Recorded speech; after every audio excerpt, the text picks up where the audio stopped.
Alors bonjour tout le monde, merci d'être là en si grand nombre. C'est toujours agréable de voir des visages de gens qui likent nos communications sur Facebook ou sur Twitter ou qui font des commentaires. Alors bienvenue, puis ça me fait plaisir de vous voir en personne.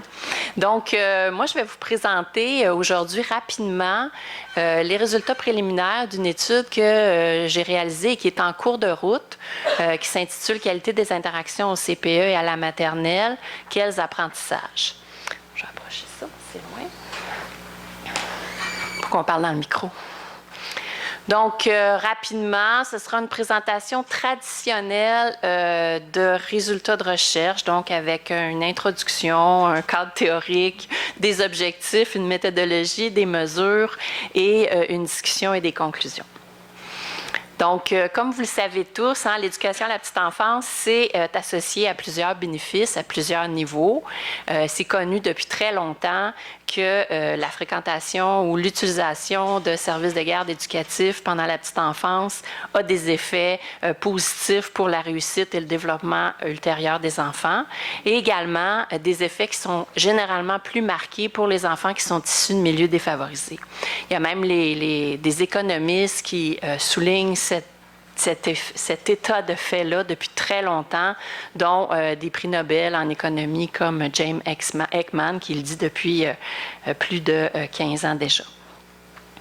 Donc, je vais vous parler d'abord des différentes approches éducatives qui existent quand on s'intéresse à l'éducation à la petite enfance, pour situer un peu dans quel contexte on est au Québec et dans quel contexte on est dans le contexte français, parce que mon étude, évidemment, elle a comparé la qualité des interactions dans des centres de la petite enfance, groupe de 3 ans à Montréal, et dans des maternelles 3 ans en France. Alors, on sait que, de manière générale, l'OCDE l'a documenté, il y a 2 grandes approches qui se situent tout au long d'un continuum pour un peu qualifier comment se déroulent les formes de pédagogie de la petite enfance.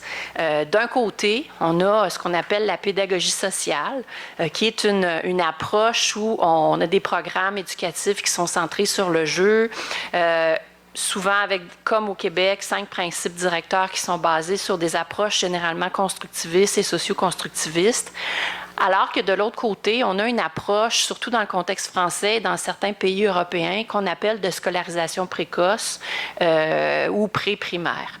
Dans cette approche-là, on est plutôt dans une approche centrée sur les apprentissages qu'on dit fondamentaux et habituellement, on valorise davantage l'instruction directe, l'enseignement systématique et les apprentissages formels comme dès le début de la maternelle, l'apprentissage de l'alphabet, des chiffres et de l'écriture.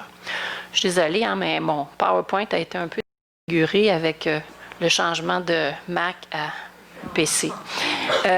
Les approches pédagogiques qui sont valorisées dans les deux bouts du continuum. Au niveau de la pédagogie sociale, on valorise davantage les apprentissages qui sont initiés, dirigés par les enfants, dans lesquels les enfants sont actifs. On valorise aussi des activités qui sont réalisées en petits groupes et qui sont centrés aussi sur la socialisation des enfants. De l'autre côté, dans une approche de scolarisation précoce comme ce qu'on retrouve en France, on a davantage des apprentissages qui sont initiés et qui sont dirigés par les adultes, dans lesquels les enfants sont souvent un peu moins actifs, c'est-à-dire qu'ils reçoivent les indications, ils doivent faire des activités en grand groupe et très souvent, ils doivent réaliser les mêmes tâches en même temps. Donc, on voit qu'on est dans 2 mondes au niveau d'approches pédagogiques qui sont assez différentes. Et les visées sont aussi différentes, c'est-à-dire que du côté de la pédagogie sociale, on veut généralement favoriser le développement global.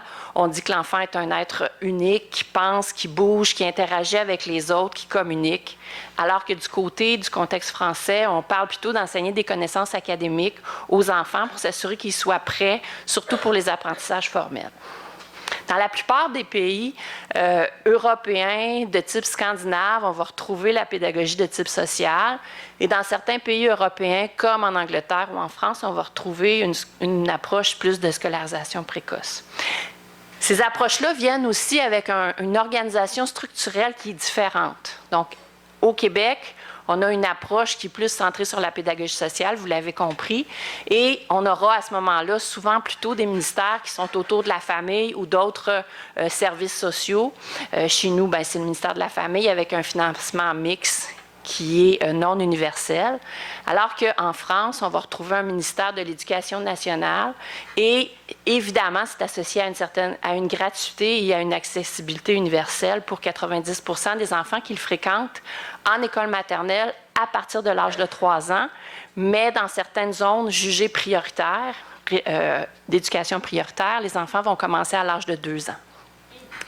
Dans ces milieux-là, je continue pour le contexte plus français ou de ce type-là, ce sont généralement des gens qui sont des enseignantes de maternelle qui sont présentes avec les enfants et leur formation est ce qu'on appelle un baccalauréat plus 5.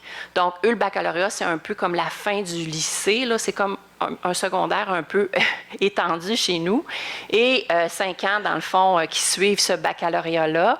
Et c'est en enseignement, mais sans spécialisation pour travailler avec le préscolaire, ni connaissance spécifique du développement des jeunes enfants.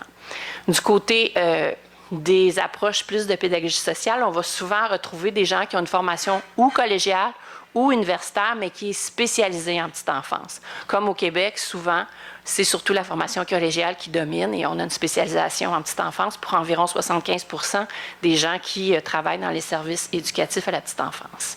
Les tailles des groupes vont varier beaucoup aussi en fonction de ces deux approches-là.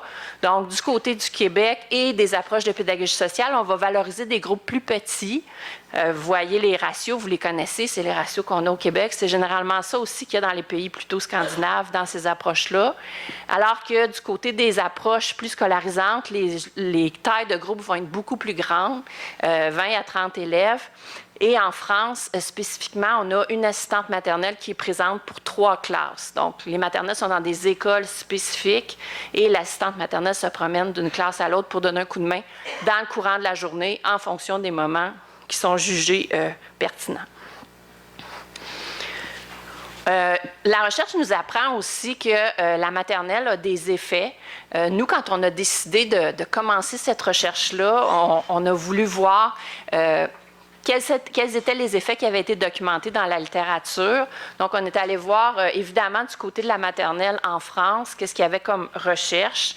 On s'est rendu compte qu'il y avait beaucoup de recherches qui avaient été réalisées autour des compétences scolaires de l'enfant lors de leur entrée à l'école, à l'entrée au primaire, et que les enfants qui avaient fréquenté la maternelle avaient généralement des taux de réussite supérieurs lorsqu'ils arrivaient en première année du primaire.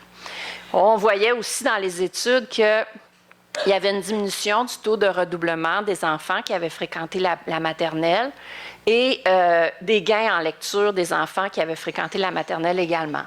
Il y a seulement une étude qu'on avait identifiée qui nous disait que la scolarisation à 2 ans, c'est-à-dire commencer avant l'âge requis, avait peu d'effet sur la réduction des inégalités sociales et que ça restait sensible au cours des 2 premières années d'école élémentaire.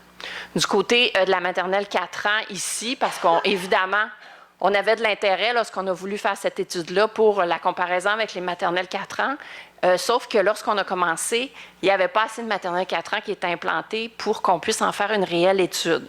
Donc, c'est ce qui nous a donné l'idée d'aller comparer en France. On s'est dit, bien, c'est un système qui existe depuis très longtemps, qui est bien structuré, qui est bien organisé, et on pensait qu'on pourrait apprendre davantage d'une comparaison de ce type-là. Et le fait que le système était en langue française, ce n'était pas à négliger non plus parce qu'on avait la langue d'observation qui était plus simple pour nous. On a quand même regardé du côté des études à cette époque-là qui avaient été publiées, puis on n'a pas trouvé beaucoup de choses au Québec à l'époque sur le redoublement ou le gain en lecture pour les enfants qui avaient fréquenté la maternelle 4 ans ou la maternelle de ce type-là. Mais depuis, évidemment, il y a des études qui ont été publiées, dont l'étude de Jappel qui a souligné que l'intensité et la qualité ne contribuaient pas à préparer les enfants vulnérables à l'école. Et une autre étude qui a été menée sur l'implantation des maternelles 4 ans, dont Joanna April était la responsable, qui a conclu que l'inclusion et le partenariat avec les familles vulnérables étaient encore des défis dans ce contexte-là. Du côté des études qui ont regardé les effets des services de garde éducatifs, on est allé voir du côté des études avec large échantillon. Donc, on a regardé du côté des études qui s'intéressaient au développement de l'enfant, à l'entrée au primaire ou à la préparation à l'école. Donc, on a relevé quelques études tirées de l'ELDEC qui nous disaient que lorsque tous les services de garde étaient pris ensemble et confondus, parce que ces études-là ne séparaient pas pour les types de services de garde, plus un enfant avait fréquenté longtemps un service de garde avant l'entrée à la maternelle, plus ses habiletés en pré-mathématiques étaient élevées à la maternelle. On avait aussi une étude qui nous parlait des gains en lecture, mais encore une fois, sans distinguer les modes de garde. Donc, le vocabulaire, la lecture était supérieure en première année pour les enfants, ayant surtout fréquenté un service de garde régie, mais uniquement pour les enfants de milieux défavorisés. Alors que pour le développement socio-émotionnel, les résultats étaient un petit peu plus mitigés parce qu'on n'avait pas pris en compte le niveau de qualité des modes de garde. Du côté des CPE, il y a peu d'études qui ont été faites qui ont examiné franchement uniquement les CPE. Et c'est ce qui nous avait conduit à choisir d'examiner uniquement les CPE, compte tenu qu'on avait aussi de l'information qui nous disait que du côté de l'EMEP, entre autres, que les enfants qui avaient fréquenté un CPE étaient 3,5 fois moins susceptibles de présenter une vulnérabilité dans le domaine de développement. Mais malgré tout ça, on n'avait jamais comparé deux contextes éducatifs qui prônaient deux approches éducatives aussi différentes que celle de la pédagogie sociale un peu représentée au Québec et celle de la scolarisation précoce représentée en France. Donc, c'est ce qui nous intéressait dans la comparaison. On a vu tout ça, on a vu qu'il y avait des effets dans certains domaines, mais on s'est rendu compte aussi dans la littérature, puis c'est ce qu'on dit depuis longtemps, qu'il y a des conditions essentielles pour que ces effets-là soient observés chez les enfants. Donc, c'est connu que pour que les enfants qui en bénéficient de la fréquentation d'un service éducatif à la petite enfance, les études sont unanimes, les enfants doivent fréquenter un service de garde dit de qualité. Et que sans cette qualité-là, il n'y a pas d'effet sur le développement et la réussite éducative. Alors, ça nous amène à la question, qu'est-ce que la qualité? Donc, Lise nous a présenté des mesures tout à l'heure. Moi, je vais vous parler un petit peu du construit de la qualité, tel qu'il est généralement décliné dans la littérature. Donc, vous savez, vous en avez sûrement déjà entendu parler. Quand on parle de qualité, on parle habituellement de processus et de structure. Du côté des processus, c'est ce que touche les interactions que l'enfant vit au quotidien. Donc, l'enfant, habituellement, est en contact avec une organisation, un espace, des ressources. Il est en contact avec un contenu, une nature de la programmation qui doivent être adaptés à son développement. Et il est en contact aussi avec des interactions. Il a des interactions avec les gens qui l'entourent. Au niveau de la qualité des structures, mais ce sont plutôt les conditions qui viennent soutenir la qualité des processus, donc qui viennent permettre que les interactions qui touchent l'enfant soient de meilleure qualité ou de moindre qualité. Donc, on parle à ce moment-là, généralement dans la littérature, les conditions les plus connues sont ce qu'on appelle le ratio adulte-enfant ou la taille des groupes, la formation initiale du personnel qui, généralement, doit être spécialisée en éducation à la petite enfance pour être efficace, selon les études, et la formation continue, c'est-à-dire la possibilité pour le personnel qui travaille auprès des jeunes enfants de continuer à se former, à se perfectionner. Mais cette formation-là doit avoir aussi certaines formes pour être efficace, donc d'être régulière avec une rencontre en présence et surtout un coaching et se dérouler sur plusieurs rencontres pour donner des effets réels. Ça m'amène au modèle écosystémique de la qualité qui nous permet de comprendre un petit peu mieux comment la qualité s'opérationnalise et nous permet de voir aussi que lorsqu'on parle de qualité, on n'aborde pas uniquement ce que l'éducatrice fait auprès de l'enfant au quotidien, mais plusieurs systèmes imbriqués les uns à l'intérieur des autres. Donc, ce modèle-là, il est intéressant pour comprendre aussi qu'est-ce qu'on peut changer dans les différents contextes, soit près de l'enfant, dans le microsystème, ou dans les interactions entre les systèmes, qui est le mésosystème, donc les interactions entre le CPE, la famille, ou le CPE, le CLSC, ou un autre service adressé à l'enfant, ou dans les milieux qui n'entretiennent pas de relation directe avec l'enfant, mais qui influencent sur ce dernier. Donc, par exemple, le ministère de la Famille ou les organisations comme ça qui légifèrent les lois, les règles qui influencent ensuite le développement de l'enfant. Et finalement, le macrosystème qui est représenté par la société dans laquelle l'enfant grandit. Donc, ici, on peut parler de la société québécoise et comparer avec le macrosystème de la société française pour voir qu'il y a des différences quand même importantes au niveau des valeurs puis la façon de voir l'éducation des enfants. Donc, pourquoi comparer ces deux contextes? Je l'ai dit un petit peu tantôt rapidement. Au moment de commencer l'étude, notre système de services de garde, notamment les CPE, était celui dont le niveau de qualité était considéré comme le plus élevé, mais aussi était identifié comme appliquant l'approche de pédagogie sociale. En tout cas, c'est ce qui paraît dans le programme éducatif.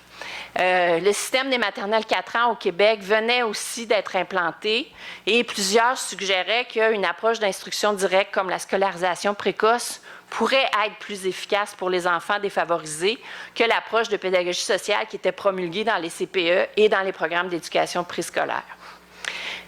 Le système des maternelles français existait depuis très longtemps. Ils ont créé les maternelles en France après la guerre et avaient fait l'objet de certaines études d'effet sur le redoublement, la réussite, comme je l'ai dit tout à l'heure, mais jamais d'évaluation de leur niveau de qualité. Et pour nous, une comparaison entre les CPE du Québec et les maternelles de la France pouvait nous permettre de développer des nouvelles connaissances pour mieux comprendre ce qui contribue le plus à la réussite éducative, puisqu'il y avait des effets positifs des deux côtés.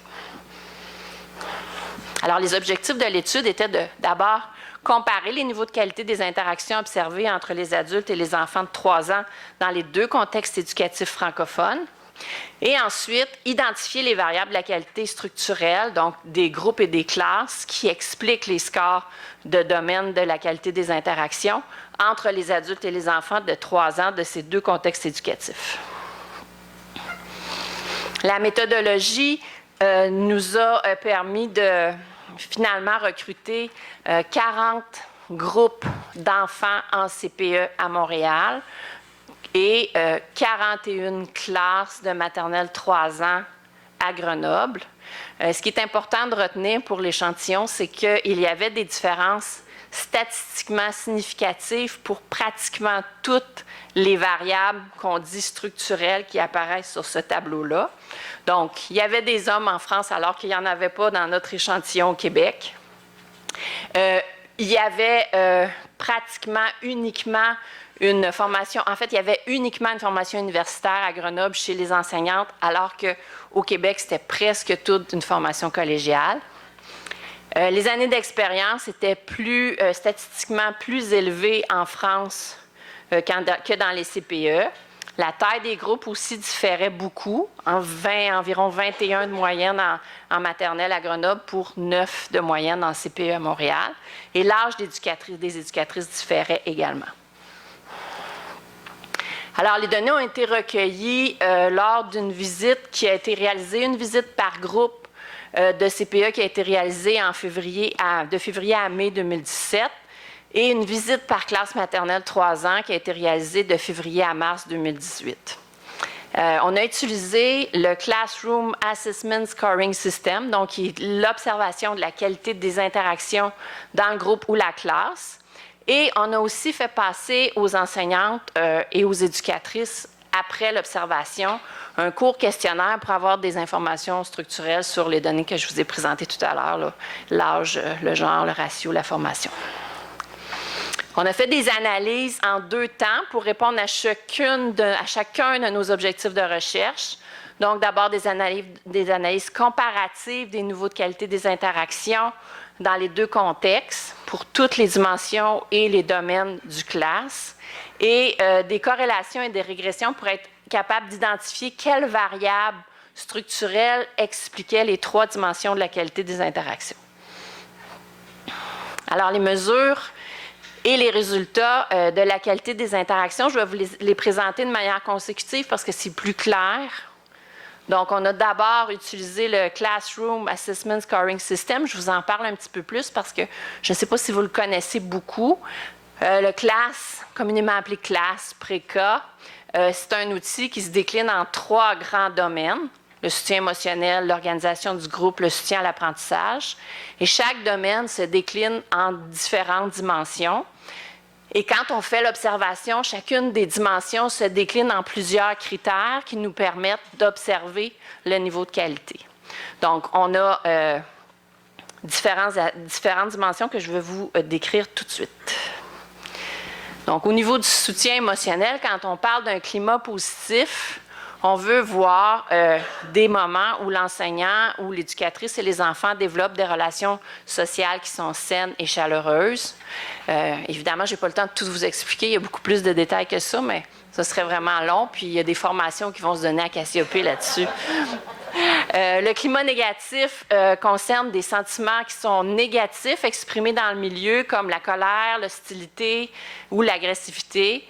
Ça peut être des comportements comme ça qui sont exprimés de la part des enseignants ou éducatrices ou encore des enfants eux-mêmes, qui nous donnent une indication du niveau de climat négatif dans la classe ou dans le groupe. La sensibilité de l'éducatrice ou de l'enseignante, on parle à ce moment-là de la vigilance ou de la sensibilité de l'enseignant à l'égard des indices verbaux et non-verbaux que les enfants peuvent émettre, qui peuvent indiquer qu'ils vivent des difficultés émotionnelles ou d'apprentissage. Et encore dans le soutien émotionnel, il y a la prise en considération du point de vue de l'enfant, qui concerne l'importance qui est accordée aux intérêts, motivations et au point de vue des enfants. Au niveau de l'organisation du groupe, on parle de la gestion des comportements, c'est-à-dire les stratégies qui sont employées par l'éducatrice ou l'adulte qui est responsable du groupe pour permettre aux enfants de comprendre les attentes qui sont spécifiques à leur comportement et de s'autoréguler. La productivité concerne l'utilisation du temps disponible dans le groupe. On veut observer qu'il y a peu ou pas de temps d'attente ou de temps perdu pour des tâches d'organisation ou des moments d'attente où les enfants sont passifs et ne savent pas quoi faire. Finalement, les modalités d'apprentissage concernent l'engagement des enfants dans différentes activités qui favorisent l'apprentissage. Et le soutien à l'apprentissage que Lise présentait tout à l'heure comme étant souvent un peu plus faible dans les différentes études qui ont été faites à travers le monde concerne 3 grandes dimensions: le développement de concepts, la qualité de la rétroaction et le modelage langagier. Donc, dans le développement de concepts, c'est surtout les moyens qui sont utilisés par l'adulte pour permettre aux enfants de mieux comprendre certains concepts. Et des stratégies qui sont utilisées par l'adulte pour aider les enfants à développer leur capacité à penser, réfléchir par eux-mêmes, donc et trouver des solutions. La qualité de la rétroaction, ce sont ce qui est fourni comme rétroaction aux enfants, mais de manière constante et régulière pour les amener à comprendre mieux les différents concepts desquels on a parlé. Et le modelage langagier, c'est tous les modèles de langage qui sont donnés ou les stratégies qui sont offertes par l'adulte pour permettre aux enfants d'être exposés à un niveau de vocabulaire riche et varié. Alors ici, vous avez, pour chacune des dimensions que je viens d'énumérer, et les 3 domaines, donc je vais vous le pointer avec le curseur. Donc, pour le climat positif, je vous ai placé les scores qui ont été obtenus à Montréal dans les CPE, toujours en plus foncé. Et en plus pâle, c'est les scores qui ont été obtenus dans les maternelles à Grenoble. Et quand il y a une petite étoile, ça veut dire que la différence, elle est statistiquement significative. Et la courbe, c'est le niveau moyen qui est obtenu dans les données de validation de Teachstone dont Lise nous parlait tout à l'heure. Donc, on voit que, de manière générale, toutes les dimensions, sauf une seule ici, sont statistiquement significatives et en faveur des CPE, c'est-à-dire que les scores dans les CPE sont plus élevés que ce qui a été observé dans les classes maternelles de Grenoble. Ici, c'est un score inversé. On ne veut pas que le climat soit négatif. Donc, ce qu'on souhaite, c'est que le niveau soit le plus faible possible. Donc, c'est encore ici à l'avantage des CPE parce que le climat négatif est plus bas. Et ce qu'il faut aussi souligner, c'est qu'il y a 3 niveaux de qualité. Donc, quand on est entre 0 et 2, on est considéré comme un niveau faible de qualité. Entre 2 et 5, on est considéré comme un niveau moyen, mais il y a un niveau moyen faible, moyen et moyen élevé. Et quand on est entre 5 et 7, on est considéré dans un niveau élevé de qualité. Donc, ce qui est intéressant de voir, c'est qu'il y a certaines dimensions qui sont vraiment dans un niveau élevé. Hein, il y en a plusieurs, en fait. Presque toutes les dimensions du côté des CPE sont dans un niveau élevé, sauf les dimensions qui se retrouvent ici, qui sont ce qu'on appelle les dimensions à l'intérieur du domaine du soutien aux apprentissages dont on a parlé tout à l'heure, donc le développement de concepts, la qualité de la rétroaction et le modage langagier. Et ici, c'est les moyennes, c'est le score moyen des éléments, des dimensions qui se retrouvent dans chacun des domaines. Donc, le soutien émotionnel, l'organisation du groupe et le soutien à l'apprentissage. Donc, de manière générale, vous voyez qu'on est assez souvent au-dessus des moyennes de la standardisation de l'outil par Teachstone. Mais ici, au niveau du soutien à l'apprentissage, on a encore des défis, on a encore du travail à faire. Comme je disais l'autre jour à mes collègues, c'est nos devoirs. Donc, c'est ce qu'on doit travailler, c'est ce qu'on doit développer. Sauf pour le modelage langagier qui, malgré le fait qu'il est dans le niveau moyen, est quand même plus élevé que ce qui est généralement obtenu à l'international dans les données de validation de Teachstone. Alors ça, c'est intéressant de voir ça, de regarder ces niveaux-là, de constater que les scores sont quand même assez élevés. Mais qu'est-ce que ça veut dire? Pourquoi ils sont comme ça? Donc, ce qu'on a fait... Alors, ici, j'ai une autre figure, en fait, qui rajoute le score moyen des données de Teachstone là, dans le bâtonnet qui est au centre, là, pour que ça soit un petit peu plus clair. Mais finalement, c'est peut-être pas si clair que ça, fait que je vais passer. Donc, qu'est-ce qui explique ces résultats?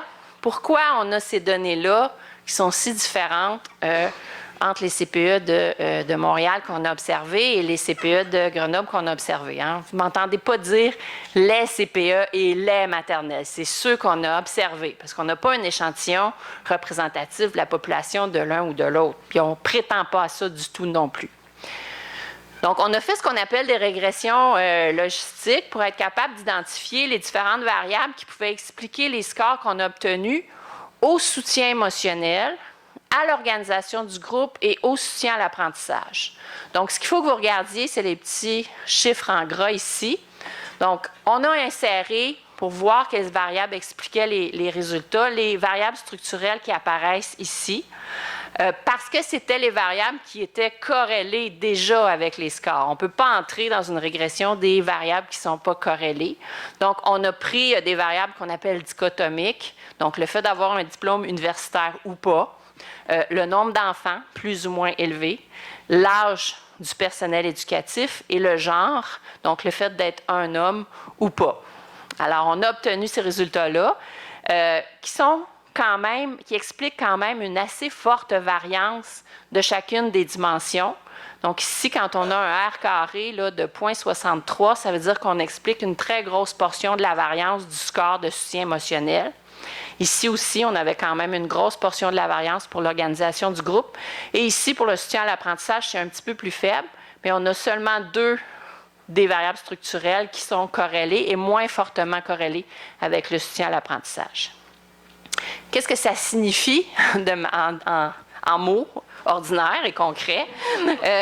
Lorsque le personnel détient un diplôme universitaire, que le nombre d'enfants est élevé et que le personnel est plus âgé, on se rend compte que le niveau de qualité dans les domaines du soutien émotionnel et de l'organisation de la classe est plus faible.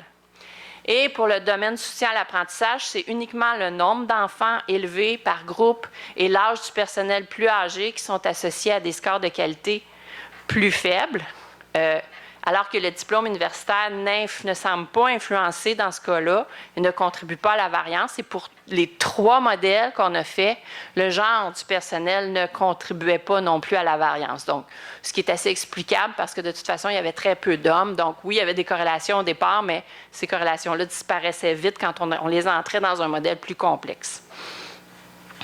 Alors, qu'est-ce que ça signifie, tous ces résultats-là? Qu'est-ce qu'on peut en tirer? Qu'est-ce qu'on peut en comprendre? Qu'est-ce qu'on peut en dire? Je souligne tout de suite que lorsqu'on est dans une discussion, on est aussi dans des hypothèses, dans des interprétations, et qu'il peut y avoir toutes sortes d'interprétations, mais habituellement, on essaie de faire nos interprétations à partir de la littérature scientifique qu'on connaît. Donc, d'abord, une synthèse des résultats.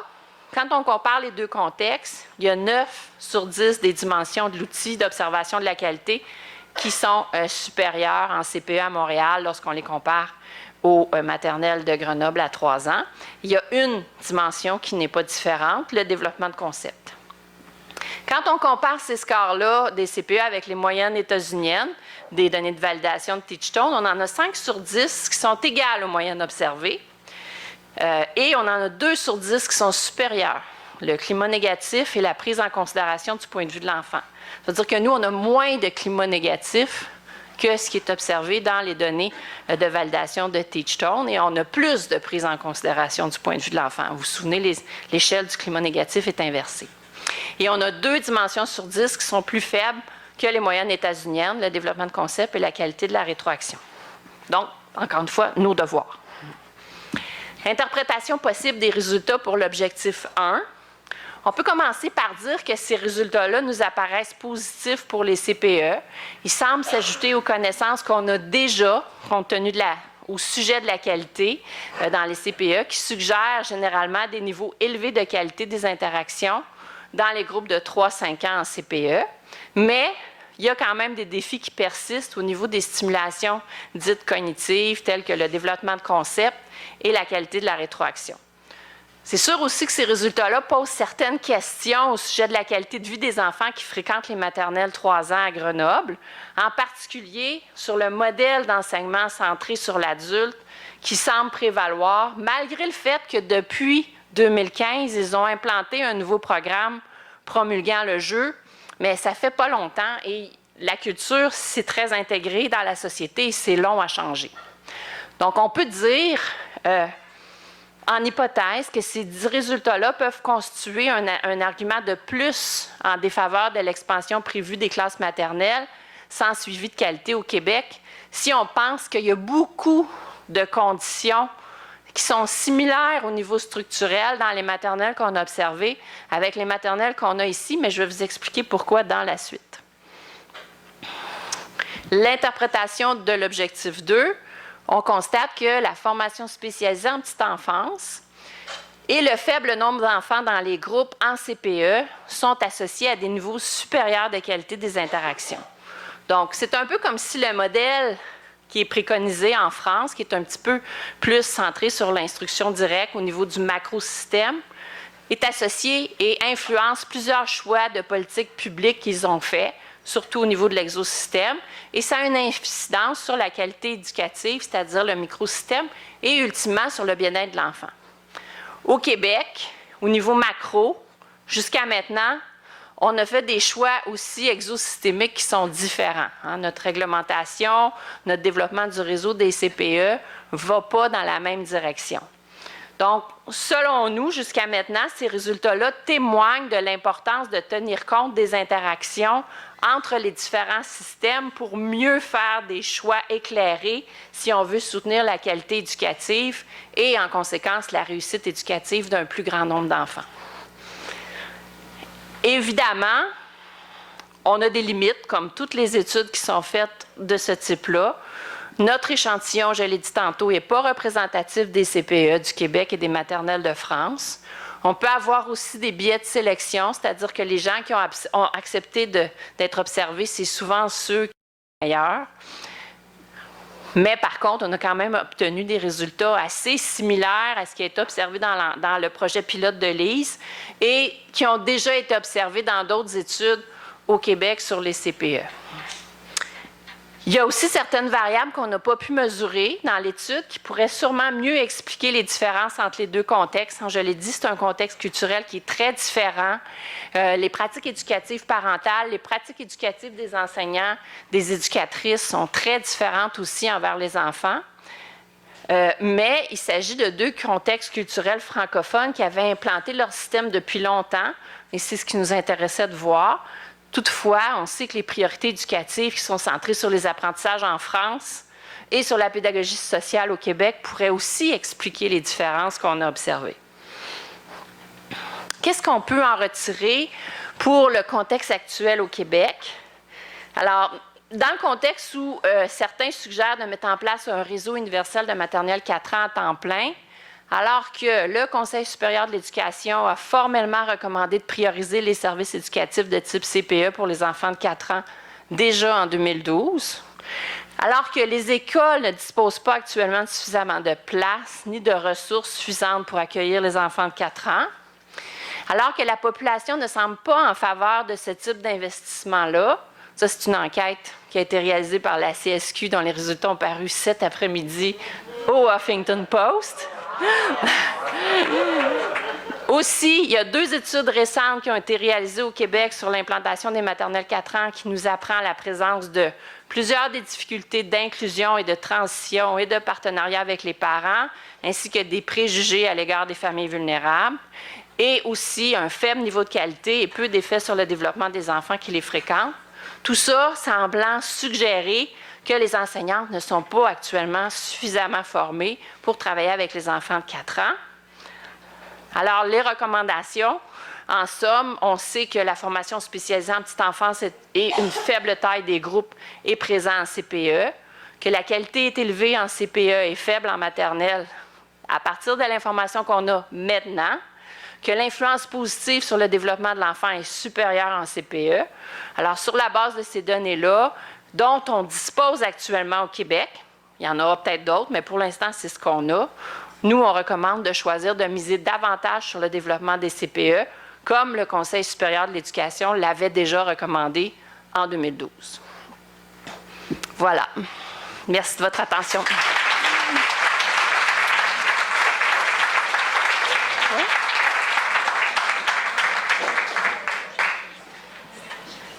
C'est vrai? Alors, on va procéder à la période de questions pour Mme Libéra. Je vous invite à aller au micro, vous présenter et poser vos questions.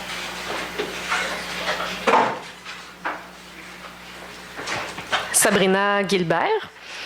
Avez-vous une idée pourquoi, à Grenoble du moins, ou en France, là, je ne me souviens plus, il n'y avait pas d'intérêt ou ils n'ont pas vraiment évalué la qualité des milieux scolaires dans ce cas-ci?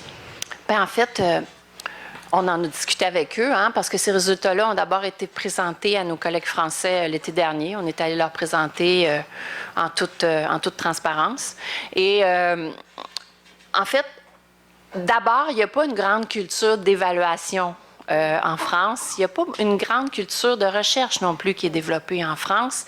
Les professeurs ne sont pas beaucoup financés pour faire de la recherche. Et où on était, on s'est rendu compte, en fait, c'est qu'il y en a encore moins en petite enfance. Donc, le collaborateur avec lequel je travaille à l'Université de Grenoble-Alpes, il s'intéresse à la qualité des interactions, mais au primaire. Il n'y a personne, en fait, dans cette université-là qui travaille sur la petite enfance. Donc, c'est vraiment nouveau pour eux. Et, en fait, c'était la première fois qu'ils entendaient parler de qualité. Donc, pour eux, on est vraiment sur une autre planète, je dirais, mais dans le sens positif. Ils nous ont vraiment dit, vous nous avez ouvert les yeux sur toute la dimension socio-émotionnelle de l'enfant parce que cet outil-là a quand même une grosse composante de mesure des conditions qui favorisent le socio-émotionnel chez l'enfant. C'est une approche qui est socio-constructiviste, une approche qui est très centrée sur la façon d'interagir avec les enfants qui ressemble beaucoup à de l'intervention démocratique. Donc, et ça les a fait réfléchir. Donc, je pense qu'ils sont à développer de l'intérêt pour ça. Merci.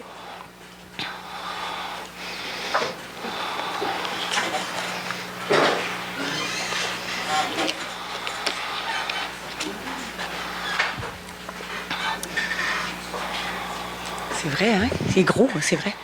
Lorraine Couture. Cégep de Valleyfield. En fait, non. Non, tu n'es plus là? OK. Non. Excuse-moi. Jadis, toute ma carrière, mais consultante autonome maintenant. Ma question est en deux volets. Pourquoi ne pas avoir... Je sais que tu as expliqué pourquoi la France, Grenoble, à cause de la langue, mais encore, pourquoi pas les maternelles 4 ans de l'Ontario? D'ailleurs, votre invité pourra peut-être nous en parler si on s'y intéresse, mais je connais quand même un peu le système ontarien et j'aimerais savoir pourquoi pas. D'autant plus qu'il y a quand même beaucoup de maternelles 4 ans francophones en Ontario. Ça, c'est ma première question. Puis, est-ce que vous avez lorgné un peu du côté des crèches en France, qui est une espèce, je suis sûre que vous le savez, là, une espèce d'équivalent des CPE, une espèce d'équivalent, on s'entend. Je comprends que la démonstration que vous vouliez faire, on la voit, là, que c'était davantage intéressant d'aller en maternelle 3 à 5 ans en France, mais tout de même, voilà, c'est ça. On voulait vraiment aller vers un système qui est implanté depuis très longtemps, puis qui était clairement dans, tu sais, qu'on pouvait vraiment discriminer avec une approche de pédagogie clairement d'instruction directe. Donc, c'est ce qu'on voulait voir. On voulait voir s'il y avait des différences en fonction de ces deux approches très différentes. Et c'est là qu'on le retrouvait davantage en France, parce qu'en France aussi, il y avait du français. Puis, on avait des collaborateurs là-bas qui avaient de l'intérêt. Tu sais, à un moment donné, tout ça s'emboîte. Les crèches, on avait d'abord commencé justement des collaborations avec eux du côté des crèches. On avait été invités à leur donner de la formation, à les rencontrer, à participer à des conférences. Mais on avait de l'intérêt pour vraiment aller vers un groupe d'âge un peu plus vieux qu'on pouvait suivre jusqu'à près de l'âge de l'école. Parce que j'ai oublié de vous le dire, mais cette recherche-là, elle se poursuit. On va retourner en CPE voir les enfants lorsqu'ils seront à l'âge de 5 ans, l'hiver prochain.